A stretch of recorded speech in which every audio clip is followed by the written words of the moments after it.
เข้าไปช่วยกันดูแลอำนวยความสะดวกในการถือคนไทยในอิสราเอลครั้งนี้ครับอีกสักครู่นะครับเครื่องจากแท็กซี่กลับเข้ามาบริเวณลานจอดหน้าท่าอากาศยาน2คลองหลวงนะครับ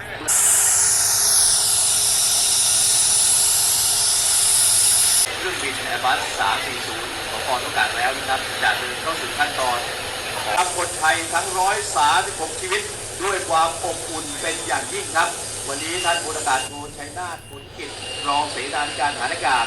และผู้แทนหน่วยงานหลายหน่วยงานครับได้เดินทางมาต้อนรับพี่ๆน้องๆคนไทยครับมาพร้อมด้วยรอยยิ้มนะครับและก็ความยินดีและก็ดีใจนะครับที่เราได้นำคนไทยกลับบ้านด้วยความปลอดภัยครับขอให้สู้ๆต่อไปนะครับ